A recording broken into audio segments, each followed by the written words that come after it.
नमस्कार मित्रांनो, हवामानाच्या यूट्यूब चॅनलमध्ये आपल्या सर्वांचं स्वागत आहे. आपण जर ह्या यूट्यूब चॅनलमध्ये नवीन असाल तर आपल्या चॅनलला सबस्क्राईब करा, बेल आयकॉनची घंटी प्रेस करा आणि आपण जो माहिती देणार आहोत तो हवामानाची माहिती आणि सोलापूर उजनी धरण जे आहे त्याचीही माहिती आपण देणार आहोत. तसेच आपल्या साखळी धरणातील ज्या धरणाची स्थिती आहे त्याची पण आपण माहिती देत असतो. जशी आपण माहिती ऑनलाईन पडेल त्या स्वरूपात आपल्यापर्यंत पोहोचण्याचा आपल्या व्हिडिओच्या माध्यमातून आपण सहकार्य करत असतो.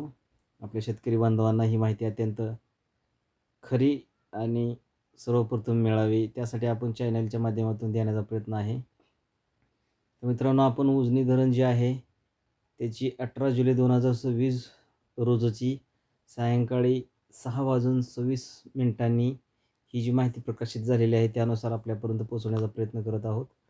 तर जलाशयाचा एकूण जो साठा आहे त्या संदर्भात एकूण साठवणूक क्षमता जी आहे ती 3,491.21 दशलक्ष घनमीटर आहे.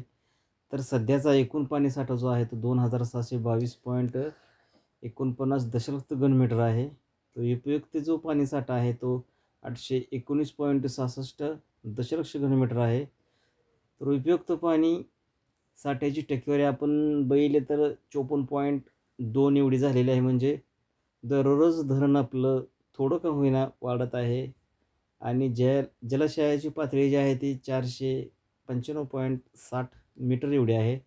तर आपण विसर्ग संदर्भात बघितलं तर सांडव्यावरून जो विसर्ग आहे तो विसर्ग 1,428.14 क्युसेस आहे. म्हणजेच 40.44 क्युसेस एवढा आहे. तर मुख्य कालवा जो आहे तो कालव्याचा विसर्ग आहे 1,662.63 क्युसेस म्हणजे 47.08 क्युमेक्स.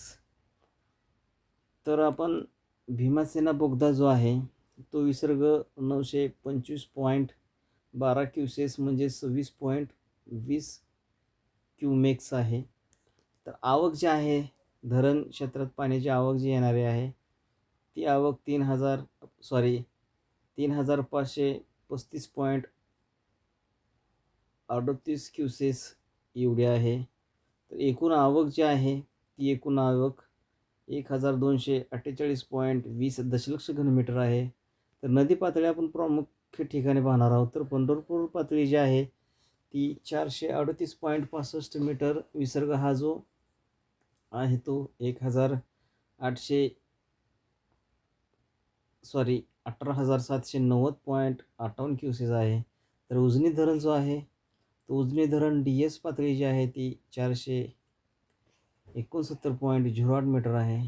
तर इतर ठिकाणी जे आहे नाला असेल उंब्रज, खेड, गारगाव, मोंबोर आणि नीरा नरसिंगपूर इथे पाणी पातळी जी स्थिर असून अद्ययावत माहिती उपलब्ध झालेली नाही. तर कालवा स्थिती जी आहे ती ULBC कालवा जो आहे तो CH जो आहे तो 1.51 मीटर पातळी जी आहे ती 1,153.00 क्युसेस विसर्ग आहे. तर इतर मुख्य कालवे जे आहे ते बेगमपूर, कुरुल, मोहोळा आणि URBC जो आहे तो सद्यस्थिती विसर्ग बंद आहे. तर मित्रांनो, ही माहिती आपल्याला कशी वाटली? जर आपल्याला माहिती आवडली असेल तर कमेंट बॉक्समध्ये आपण नक्की लिहा आणि तुम्हाला या माहितीचा वापर पुढील काही व्हिडिओमध्ये आपल्याला पाहायला मिळेल. तसंच आपण नवीन व्हिडिओची माहिती आपल्याला व्हिडिओद्वारे देण्याचा प्रयत्न करणार आहोत. तर त्यासाठी आपण आपल्या शेतकरी बांधवांनी ही माहिती सर्वांना शेअर करावी आणि आपण नवीन असेल तर आपल्या चॅनलला नक्की सबस्क्राईब करावं. तर धन्यवाद मित्रांनो. आपला दिवस शुभ असो.